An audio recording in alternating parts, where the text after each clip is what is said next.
Welcome back to Fighting Stripes. Thank you so much for tuning into our YouTube channel. We've got another really good interview for you. In the last couple of videos, you've seen Albert on our channel, but I'm Michael. I'm the editor of Fighting Stripes, and I'm really excited for this interview.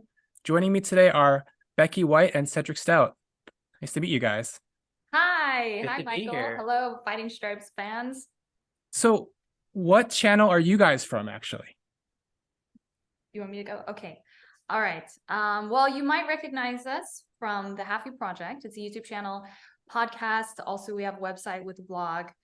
Yeah, this is a project that's dedicated to exploring and discussing topics related to the mixed Korean experience, whether that's ethnically mixed Korean or culturally mixed Korean. So as you can see, that, can cover a variety of people, not just people who are biracial, like all three of us here. Yeah, and so through videos, through podcasts, through photography, through writing, through interviews, mini documentaries, all of those things, we talk about the mixed Korean experience. So that's probably where you've seen us, if you've seen us anywhere. We've probably seen Cedric other places too, though. Cedric, you have a YouTube channel as well, right? Yeah, I do. I was trying to go under the radar. Right? Yeah, I am part of the Halfie Project, but in addition to that, I should say prior to doing the Halfie Project, I had a YouTube channel, and I still do, called Cedric, which is sort of like my nickname. And that channel, in many ways, very similar to the Halfie Project, where I used to talk about my experience as a mixed Korean, and then Becky came on as part of the channel as well, and we would talk about our relationship, just sort of like the cultural nuances of being both half Korean, but me being half Black and Korean, Becky being half white and Korean, and just also showing Korean culture. So that's what Sky Seti, the channel, was and is essentially about. Yeah, I didn't want you to go under the radar. I wanted to give you some props too. Thanks for that. All right, so my aim for this interview, I think that since we are all half Korean here, I thought it would be really interesting for us to sort of talk a little bit about the backgrounds we come from and see if there are some overlaps, some differences, and just some interesting things that we learn about each other along the way. So I think just to kick things off, the first thing that I thought was really interesting was all three of us are from different areas of the US. We grew up in different places. Cedric, where did you grow up? So I grew up in Fayetteville, North Carolina, which is right outside of one of the bigger military bases, formerly known as Fort Bragg. I believe they changed the name recently. I haven't been back for many years, so forgive me if I don't know exactly. But I grew up in Fayetteville, North Carolina, military town. My dad was in the military, and I spent, I would say, about a little over 20 years in that area. Yeah, I guess you're right. 20 years. That's a long time. That's actually longer than I've spent one place too, actually. So that's really? a long time. Yeah. Yeah. I mean, I essentially grew up there, starting from the age of 5. And then I relocated to New Jersey. Yeah. In, I think I was maybe 26 or 27. Okay. And so I spent a couple of years in Jersey, and then eventually I moved to South Korea and spent a few years there before relocating back to Jersey, which is where we are now. Okay. So what is the community of Fayetteville, North Carolina like? What was the sort of ethnic makeup like there? Sure. So I think it was well, I used to look at it as a very like mixed town with a lot of different ethnicities, but after moving to Jersey and New York City, I think the way I look at that has changed a little bit because it's so diverse here in the greater New York City area. But we had a lot of Caucasians and African Americans for sure. I think I don't have the actual stats, but I think they made up probably a majority. And then you had Asians as well. There was a good amount of Koreans there, and I think that was a result of the military being there. And I guess the rest, there were other ethnicities kind of just sprinkled amongst all of those. So I think looking back, that's essentially what the makeup was and probably still is. I would say like I've never been there, but yeah, judging if it's nearby a military base, right? That can be pretty common. Yeah. So both of you guys come from military backgrounds then? Yeah. Wow. It feels a little bit different though, because I think like even though our dads were both in a similar branch, Air Force, right? Right. my dad's work was more niche, is pretty niche in what he did for the military. So because of that, then where we grew up, we moved all over the place, and we weren't really in these big military bases like where you might have lived. Mhm. So the people who was making up like those areas would be very different than a very typical military base in the US. So that being said, like I grew up not really meeting many mixed Koreans. There's a lot of military bases in the US. You'll have some pockets where you've got lots of mixed Korean families. Right. But where we lived, we didn't really encounter that. So I didn't really know mixed Korean kids growing up. Yeah, whereas I grew up around a lot A of mixed lot. Korean kids. Yeah. Okay. Yeah. Wait, Becky, what are some of the memorable communities you got to grow up in? Ooh, memorable communities. That's hard to say. Because we moved so much, right? Like we would live 1 year here, 1 year there. To be honest, like I don't have a lot of distinct memories of places that I lived because we were in and out so fast. Okay. Like I'll remember, some people or maybe some events, but when I have like an overall like remembering something, it's actually not that very clear. Like my family was my main community, right? So my sisters and I've got 2 other sisters. Okay. And we were a lot tighter. But yeah, like to give you an idea, we lived in a really nice suburb in Virginia. That was really fun. I still remember as a child. We also lived in Alabama, and that was Okay. cool. We lived in California. We lived in Colorado, Michigan when I was really small. So like kind of, all over the place. Yeah, I've heard this from people, not that they're in our shoes, but like I've heard this from people who have a major transformation later in their life, right? Say they become famous or a celebrity or whatever. A lot of those times is people say like pre-era, they don't remember anything.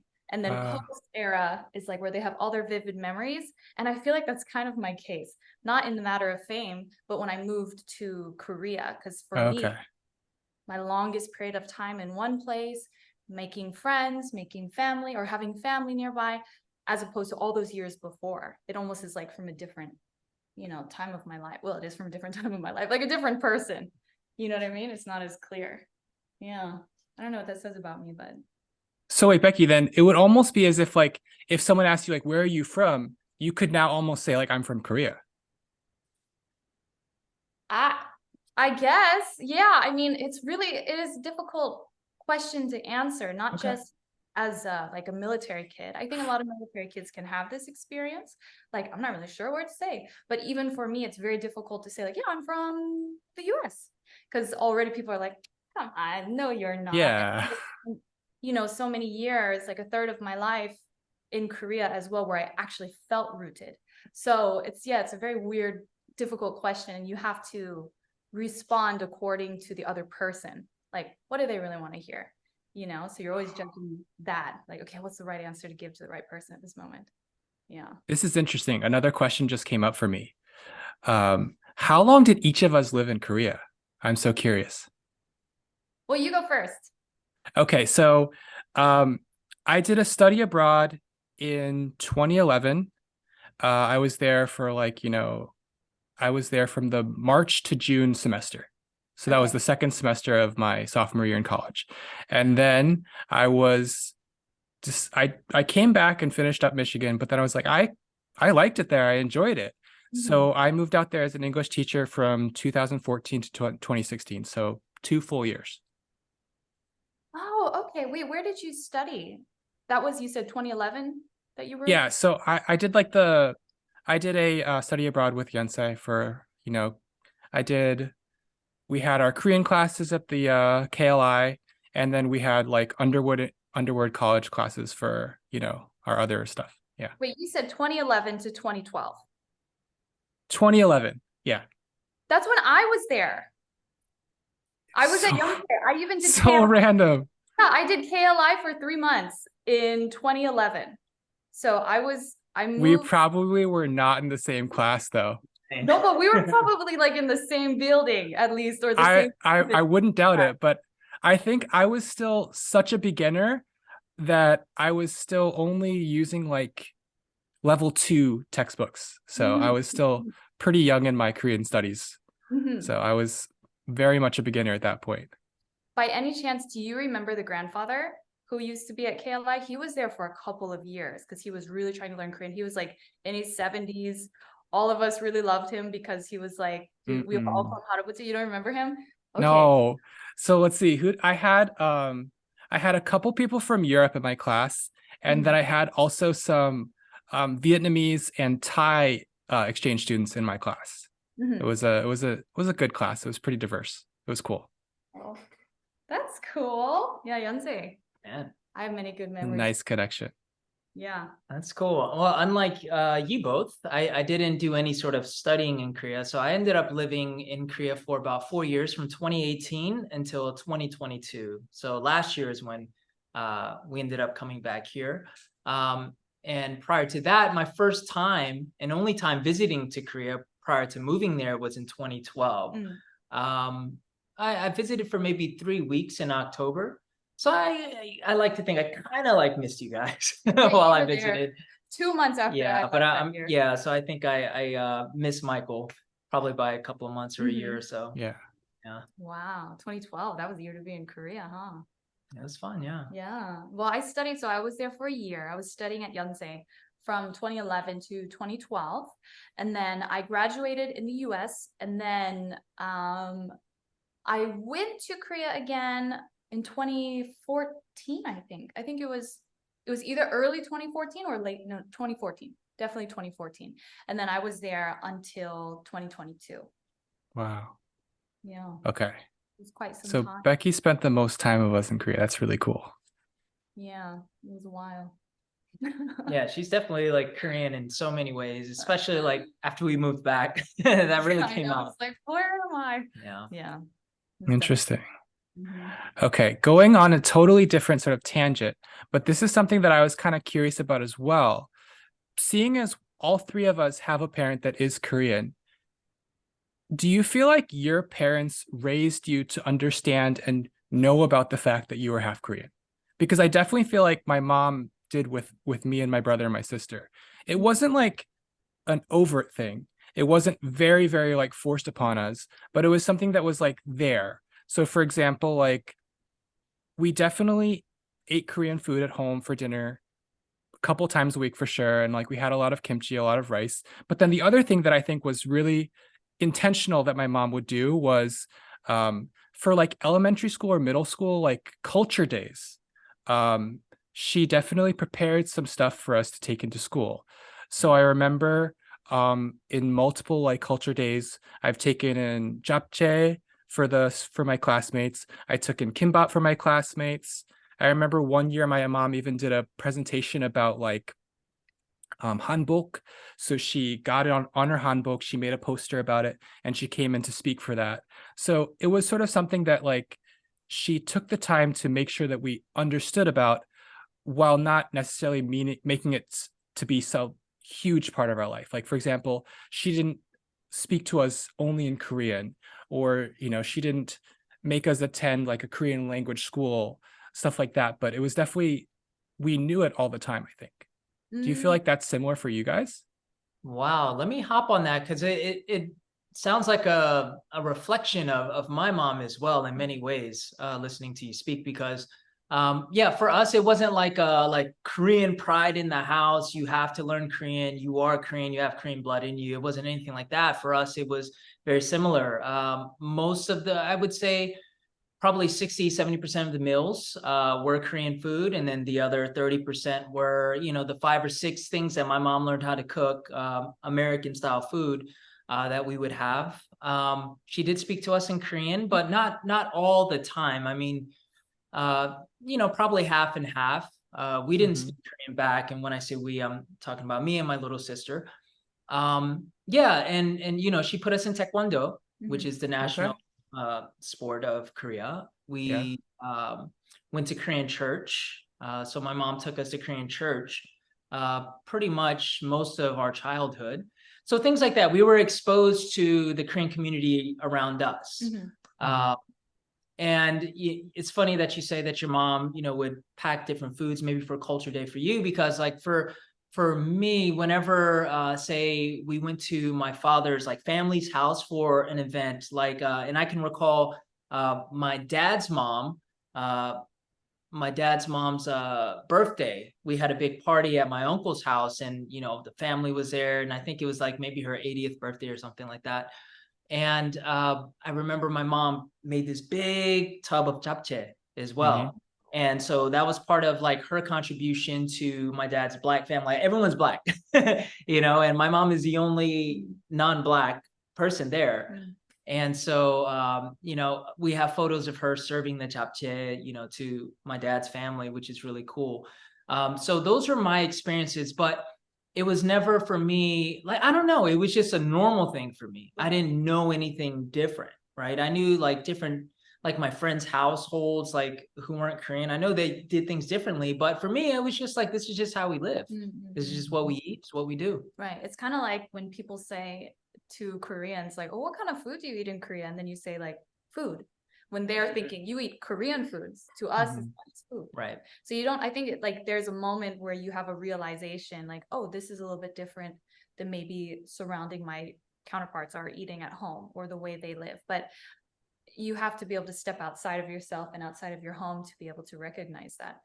But yeah, I know for myself growing up, because my mom was, the home carer. She was the one who primarily raised us all. So we, I would say 80-90%, it was also Korean food at home.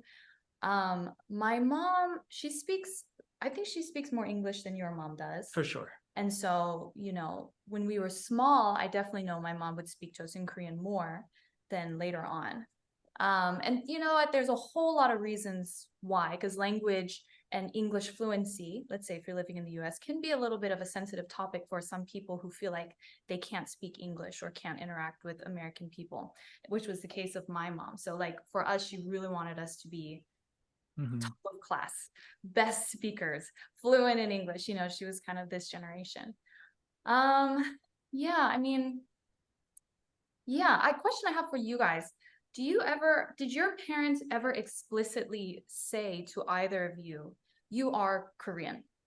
Or did they ever explicitly say, you are mixed Korean, or you have half Korean in you? Like, do you guys ever have any memory of that? I definitely have a memory of like my mom telling us like, oh, we're Korean or we're half Korean. Yeah. I definitely like remember we knew that about ourselves, and we could identify that about ourselves as well. That's pretty cool. Yeah, man, that's a good question. I'm surprised that I don't even think we've talked about that between us that much, and we talk about everything.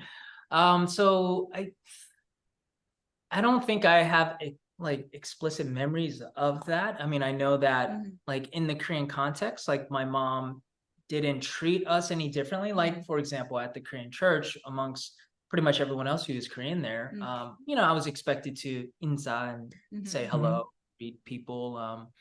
And she never, to my knowledge, pointed out the fact that I was different from maybe the other Korean kids. So I think from that angle, yeah, she, I guess, treated us as if we were Korean, but also at the same time, she recognized that we were mixed. And I don't know, I guess so to my mom, me and my sister are just her children. Right. You know what I mean? So I think she didn't even see us through the lens that even we view ourselves. I think it's more like I'm her son first, and then the culture stuff comes second. I feel like my mom is more that way. Yeah. That's lovely. Yeah. What about you, Becky? I don't know. I think it's a little bit complicated and a little bit painful too, right? Because my there's a lot of conflict, I think, and it's pretty common, I would say, with mixed Korean parents. Like if you have a Korean parent and a parent who's not Korean, sometimes one side will win out over the other. And I think that could do with a superiority complex, inferiority complex. And I think Korea a lot of times has an inferiority complex to Western countries like UK or the US. I definitely know that played a part in how we were brought up to view ourselves. I think my mom carried a little bit of that with her. And so, yeah, like I definitely remember being told, it's kind of like this. If you are a good child, then it's like, oh, you got that from mom. If you are a bad child, Oh, because you're American. So oh, okay. I That's definitely interesting. remember growing up hearing those kind of things. So I have no doubt that that probably plays out a little bit in how I view myself. I'm still working through those things. But I think, yeah, I think it's Okay. like I've noticed that as well with other, mixed Korean friends that we've talked to through the Halfie Project or Sky City or just people we know. Yeah, you will hear that sometimes from your parents. So it's like you associate good things with this side or bad things with this side. Yeah, but we weren't explicitly said like, oh, you guys are half Korean. I think I've only heard that maybe once or twice in my life. And the first time I ever heard that was from my dad, when we were living in Alabama. It was like, you can't avoid it. People are going to point fingers at you and be Mhm. like saying racial slurs. So we heard that a lot at school. And that was the first time this conversation ever came up. And that was my dad having to tell us, like, well, it's because your mom's Korean. You guys are half Korean. People look at you a little differently.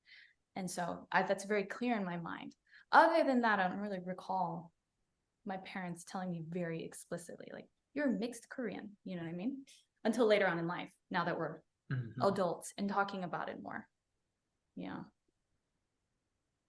Yeah, I don't know if it was necessarily something that like maybe like I learned it at school or maybe my brother or my sister learned it at school, but I just remember like my mom telling us we're half Korean. I think she would definitely like talk about that. So we knew we had a Korean family, but she's like, you guys are half Korean. So wherever the origin of that was from, that's sort of like what we were called. But I think she always wanted it to just have like a positive connotation, like that's who you guys are. Right. I think Yeah. that's so important, especially if you are raising mixed Korean kids. Like, I do think it starts with the parents, whether it's from the mom who just says, you're my kids, that's the bottom line, or like your mom who says very clearly, like, oh, you're mixed Korean, but there's nothing wrong with that. Yeah. I think it's the most key thing because you're going to hear that from a whole lot of other people who say, like, oh, mixed Koreans, oh, half Koreans.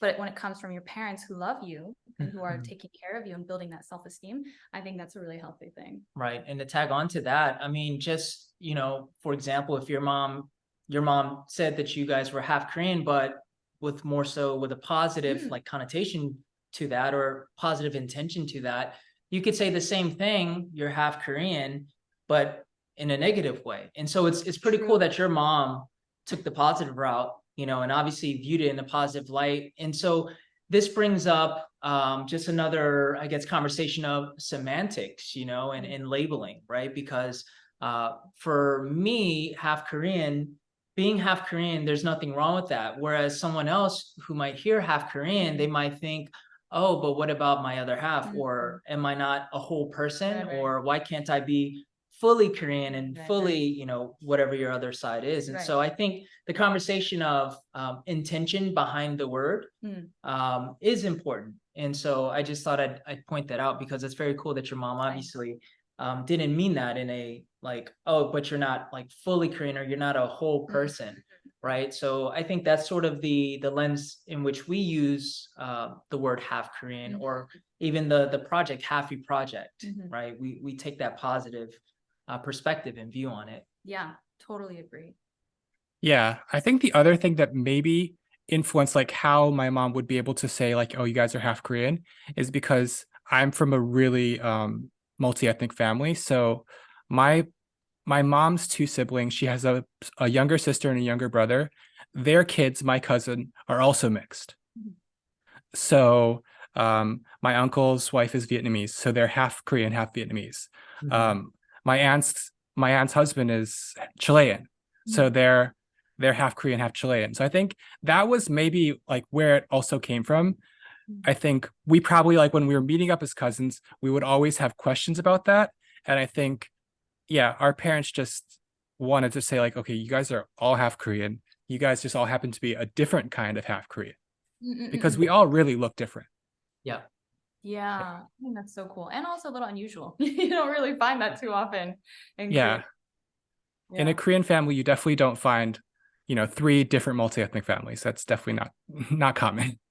Oh, for sure. And also I think, bouncing on top of that, being able to say very clearly, like, oh, I'm half Korean. like that helps. I think it's a positive thing, but it also makes it apparent, like we're connected in this way, but we're also different in those ways. Right. So I think that's really cool. So another story that I've been thinking about when I was like approaching, like, what am I going to talk about with you two guys is, was there a moment for you guys when you remember you started to really embrace like being Korean or wanting to learn a little bit more about your Korean half? Was there like this moment you remember where it started? I could say, I think it's also pretty common around this age, high school. And also for me, it was my first time legitimately making real friends that like I was gonna see them for a while because I was in this high school for 3 years. And so at that point, I think you're a little bit more mature. You're also getting some self-awareness and you're seeing where you fit with the outside world. And at that time, there were some Korean students at that school. It's a very small high school I attended.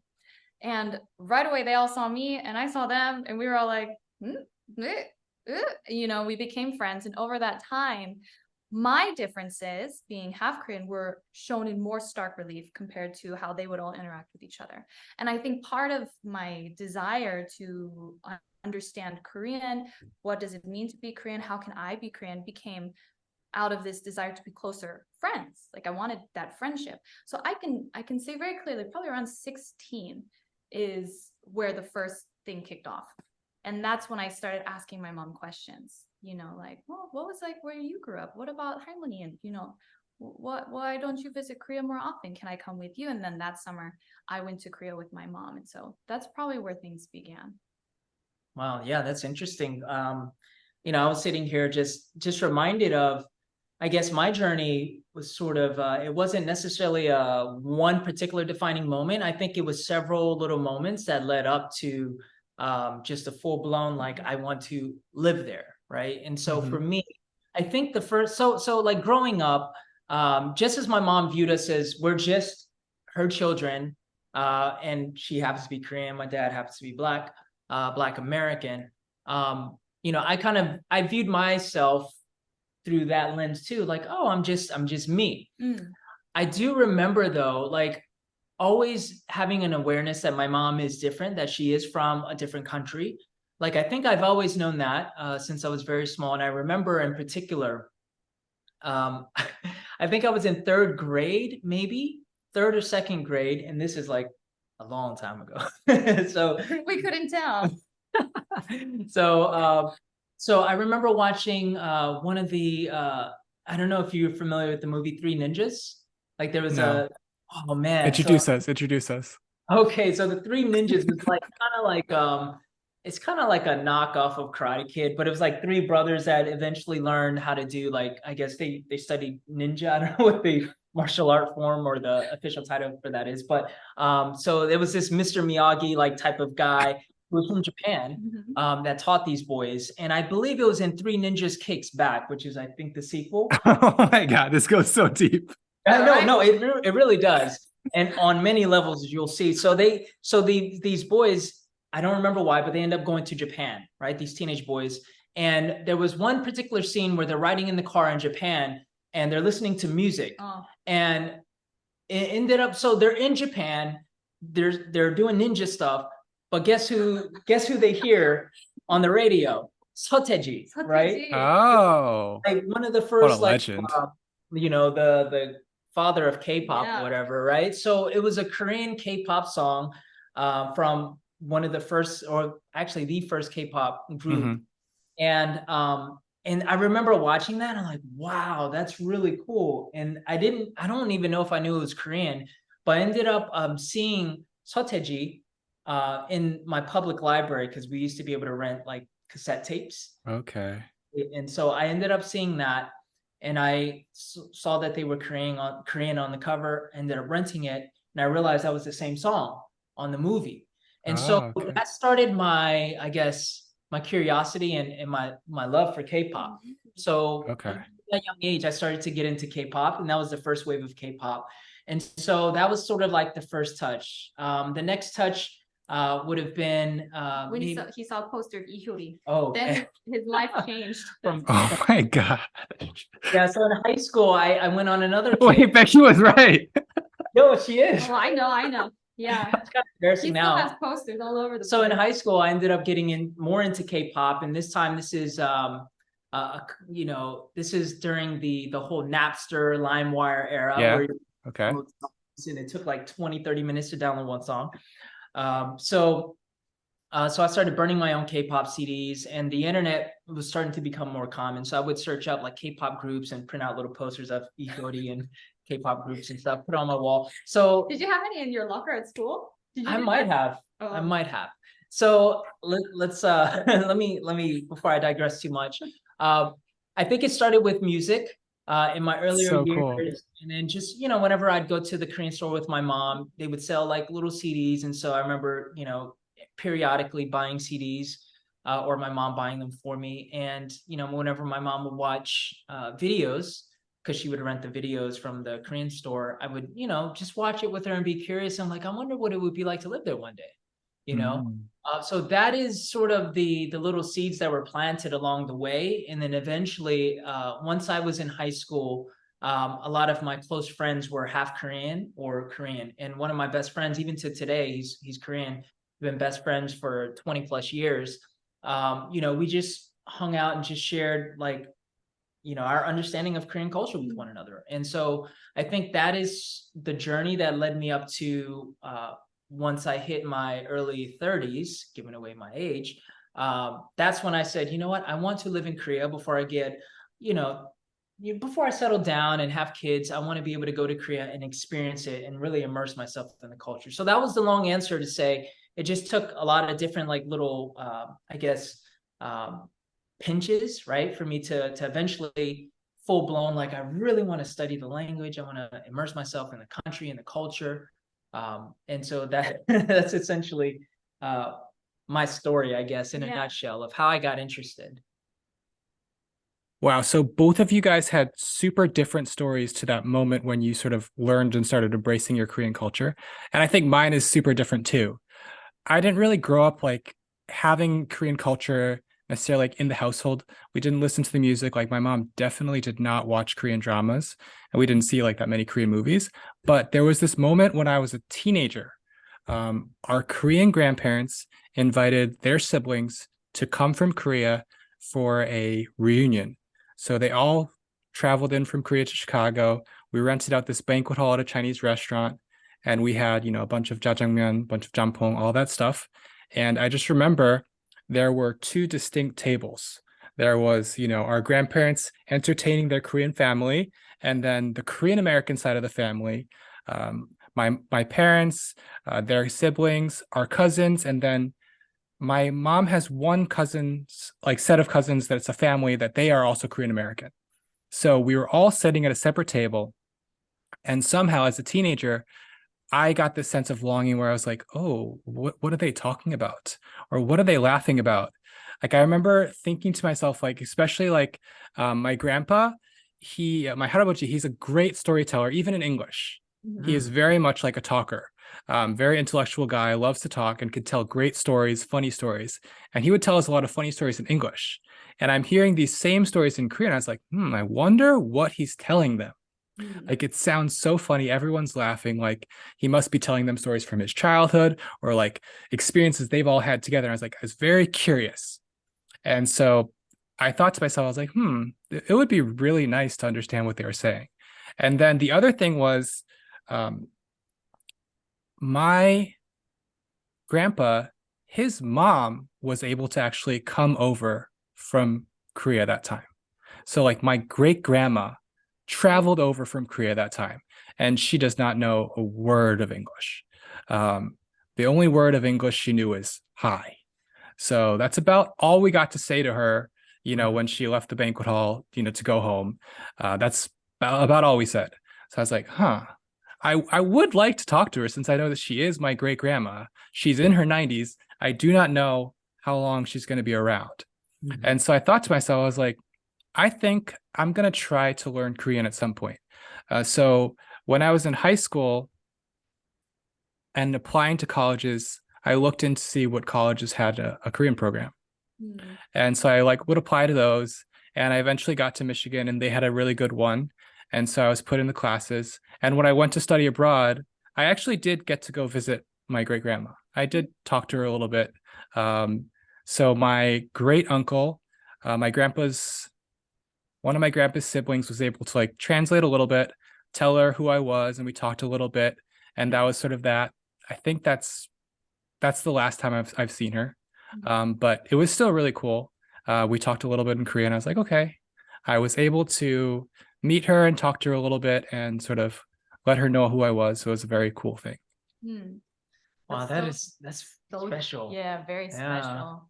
Seriously, especially the fact that like she's so elderly, was able to come to visit the US. That is very unusual. That's so cool. Yeah. She came, I think, maybe like twice while I was a kid. And then I think maybe the last time she had a little bit of a fall. And so they decided she wasn't going to be coming over from Korea anymore. And I think that was also like hearing about that where I was like, oh, like my grandpa told me like, oh yeah, my mom had a fall when she was here this summer. Like I don't think she's going to be coming over anymore. I was like, oh, I should maybe go visit her then, and see her one last time. And so it was a really good moment. And she was able to like talk to me for a little bit, and she remembered my mom from when my mom was a kid, which was really nice. That's so cool. Where in Korea did your mom grow up, or where was she born? Do you know? So we kind of know. So my maybe it's my grandma's family still mostly lives there. My grandma. Oh, okay. So I'm wrong. This is my grandma's mom. So my great grandma on my mom's side. So that like her siblings still mostly live in Korea, and they actually live near Seouldae area.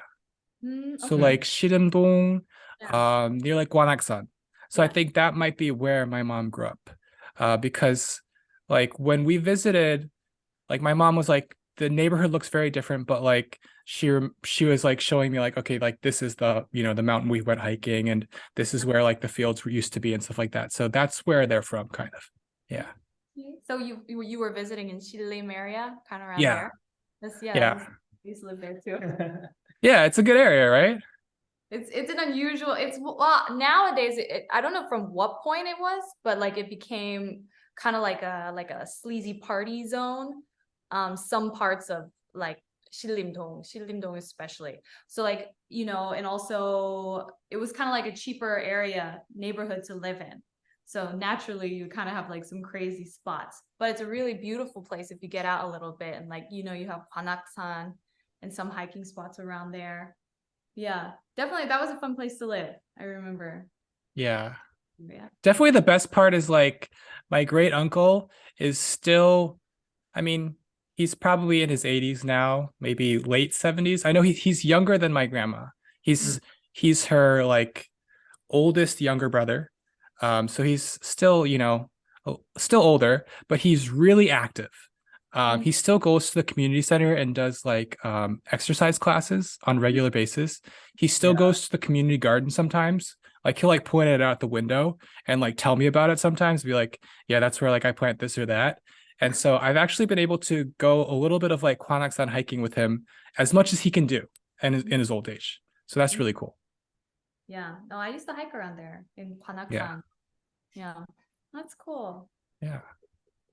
Your grandma lived his Harmony used to live with him Mhm. in North Carolina. Yeah, in Carolina. Yeah. That's so cool.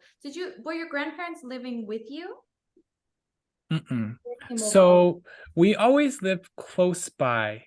Um, so they live in a suburb of Chicago, and then my aunt, my mom's youngest sister, she lives pretty close to them in like a town, pretty close by. And then these days, actually, my uncle lives there with them. Um, and then when I was in Chicago growing up, I would say we lived a maybe 20-minute drive away from them. So we saw them a lot. But we always had our own house. Yeah. Yeah. Yeah, that's very nice. Yeah, I mean, speaking of, our grandparents or great grandparents, yeah, that was another just unique and lovely experience that I had growing up is my mom's mom, or Harmony, lived with us until she passed. And she passed at 86. So, you know, I had a good maybe 15 or so years with her. And it was really cool. Like That's so cool. I at the time, especially, my Korean was not that good, but I would still spend time with her. You know, I laugh by being silly, and you know, it was just nice to have her in the house. So that is something that I miss. But that I guess, you know, especially after she passed, that was also another point of like, man, it would be nice to be able to learn Korean a little bit more, to understand the culture more. That way I can, you know, as my mom gets a little older, I could spend, you know, time with her and talk to her a little bit more, be able to understand at least where she's coming from culturally. And, you know, there's a lot of family stories too that just get lost.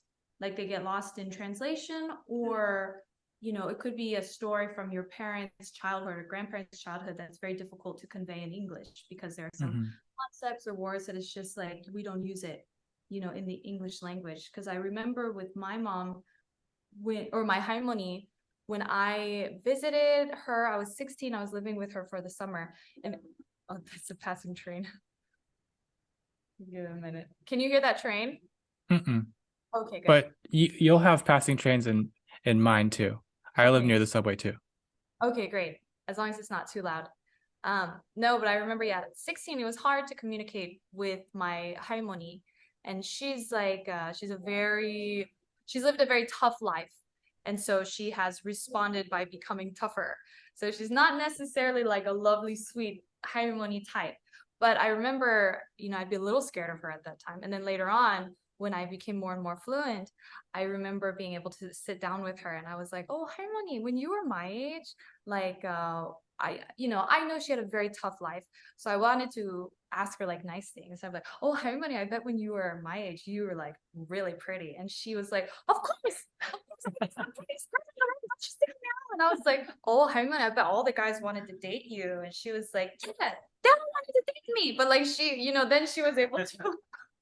You knew my harmony, you know, you'd get this, but she was able to like open up to me about nice things than, you know, the hardship things, or like just complaining or talking about how difficult her life is now. And I felt like that was so special because language touches a different part of your brain and your memory, you know, and you can connect to people on a different level. So for me, definitely language, when I was learning, that was the way to really connect with my family that you know, I didn't have access to before. So for, you know, if you have any people here on your audience who are Korean or have family in Korea, or who are mixed Koreans who wonder about like connecting with a family or if they should learn the language, I mean, everyone to their own, but we always advocate that very strongly. Learning language is the first step to understanding culture a lot better. Yeah. I have one question I'm a little curious about.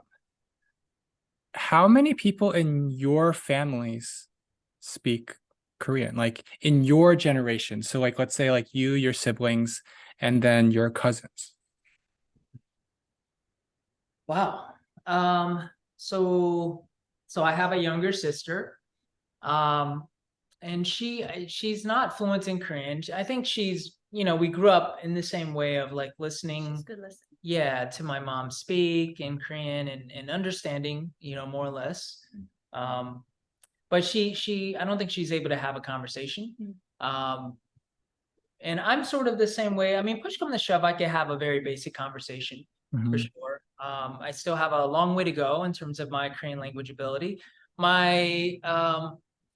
So my cousins, I actually haven't spoken to my cousins in a long time, right? So I have Korean American cousins, and I have a feeling that they're more comfortable in English at this point because they grew up in the States. I mean, they lived in Korea when they were little, grew up in the States, and now they're well into their 40s, I believe.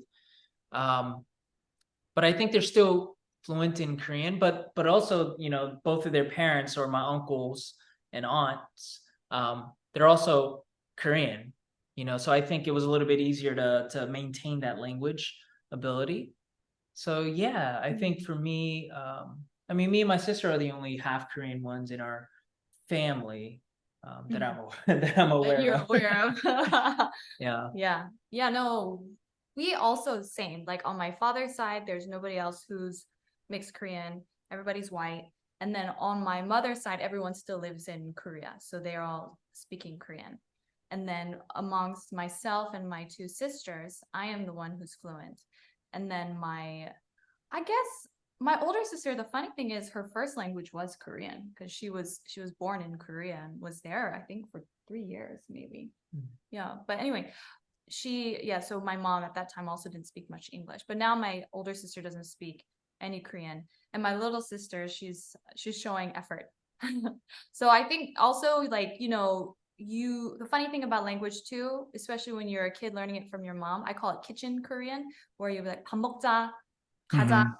하지마, 손 Right. 씻어, those kind of like kitchen Korean. So we all knew that definitely from a young age. But it's funny because you don't actually associate the exact meaning to the word. You just know what it means when you hear it, right? But that's probably the level of Korean my sisters have. Yeah. In your family, then, are you the only one who's speaking Korean, or what about your cousins?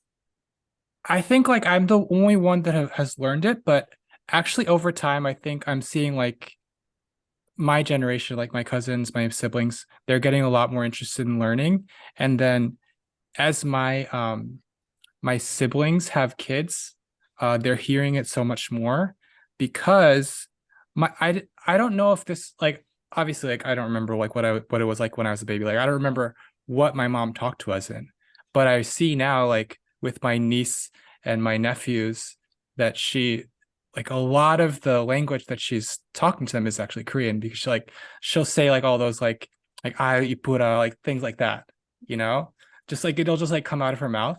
So I think I'm seeing like like all my generation like just there's a little like that we're gonna probably over time learn it a little bit more. Um, so yeah, I'm really excited about that. That's so cute too. Like, because when you get to see your mom treating other kids and witnessing how she is speaking to them, that's probably very similar to how she spoke to you when you were. Yeah. You just don't remember that.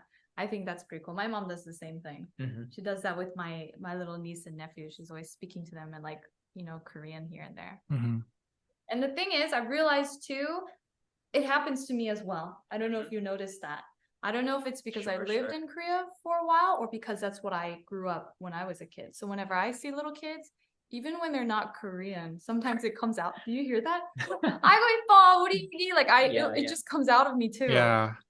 I wonder if I heard this, when I was a kid. Like that's what I associated with. Yeah.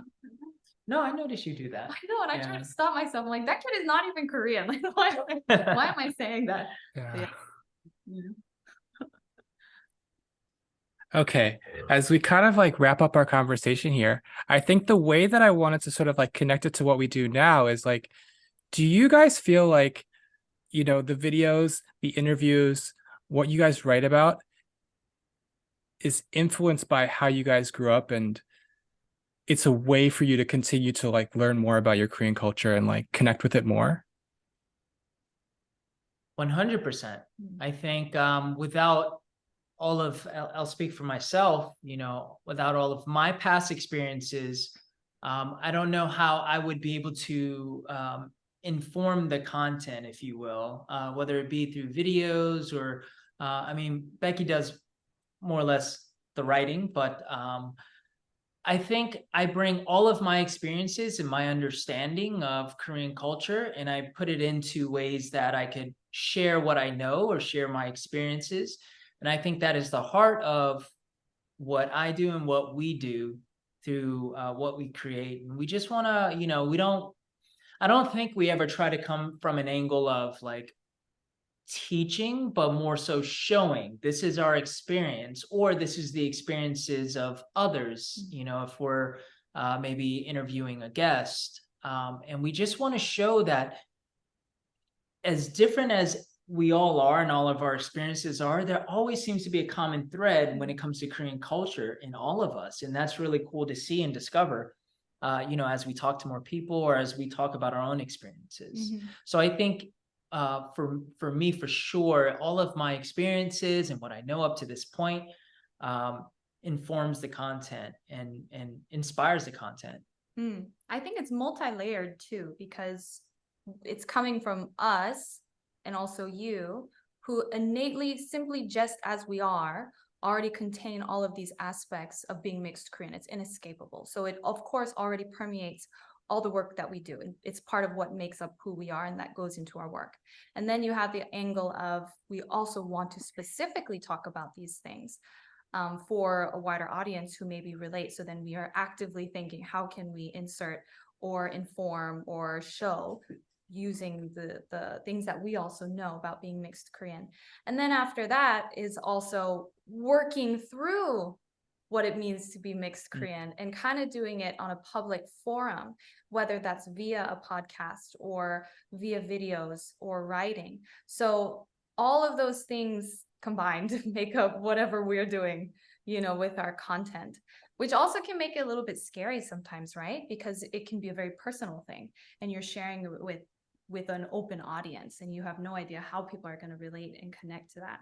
But it makes it a little bit powerful, because by doing that, you're having community with others who either do relate, or others who have never heard this before and want to, or others who never had access. And I think that's pretty cool, like just to see how that's growing and growing. Yeah, I know. I don't remember how I first came across like the Halfie Project or came across Sky SETI's videos, but I think like I remember just being like blown away and like realizing like from both of you guys, I was learning so much. And I was like, wow, like for example, like seeing the Instagram page and seeing just like the multitudes of different people we can be represented by was so interesting to me, because I think when you're Korean American and you're like a mixed Korean, like I think we sometimes forget like how global and how far reaching like the Korean community has went across the world. So I think that was so eye-opening. And I think that's why I wanted to talk to you guys, because I think our audiences, I just felt like would really connect with what you guys do. And I just think like it's very cool, very informative.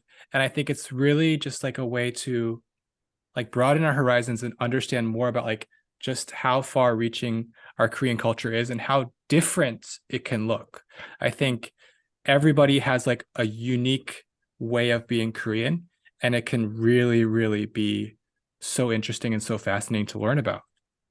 Totally. And you really hit a main point on that. Like, whether this is media's fault or whether it's simply because we ourselves are all Korean American, it's very easy to come to the conclusion, if you're half Korean, then you must be Korean and American, right? This is like what people associate. And, that has to do with, of course, the history of US with Korea.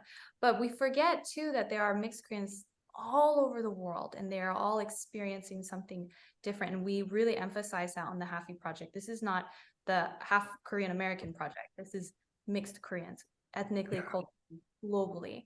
And the other thing, whether this is, happens explicitly or not, is that Koreans can see this content and also realize like we are just 다르게 사는 한국인들. Like we are just Koreans living a different way. And that helps with the idea of acceptance and the understanding of what diversity is, especially when it comes to the Korean society. So yeah, that's not really like we're aiming for that, but if it happens, that's a wonderful thing, right? Yeah. And I think it's definitely important for Koreans just around the world and in Korea like as well, like to understand diversity and just like how diverse and how wide ranging Koreans can be. I think, yeah, I just think that's very important. Yeah, totally. All right, guys. We will be linking, Becky's Halfie Project website where you can listen to their podcast. We'll share out links to Sky SETI's channel where you can watch his videos, because I think the content they're making is very informative and just something that I think anyone who follows Fighting Straps will actually really connect with in a really interesting way. We wanted to, really spotlight them. I want to thank Albert for making the connection and just allowing us to put this thing together. But before we leave, Becky, Cedric, do you guys have anything else you guys want to add? Go Fighting Stripes! Woo! We love your audience. I checked you guys out. I checked you guys out on Twitter, and I read your posts and your site and Oh, everything. thank you so much. Super cool. I also love it because I mean, sports is a very connecting thing, right? And so I think it's really awesome what you guys are doing. Thank you so much for having us. Yeah, for sure. And super excited to finally get to talk to you, Michael. I know Yeah. we've connected online for, it's been better part of a couple of years now, Yeah. you know, through Yeah. Insta. So very nice to talk to you. What's up, Albert? Thanks for making the connection. Yeah. Yeah. Thanks for taking the time to listen to our stories. Yeah, no, this was super awesome. And honestly, like I'm just fascinated by your background and like how different we are, but then how many commonalities we had. So I hope everyone enjoyed this conversation that we just had. I hope you guys like and subscribe to our channel. And then please check in the comments section and in the info box, and please go to see all the stuff that Becky and Cedric are doing as well. Thank you so much, guys. Thank you.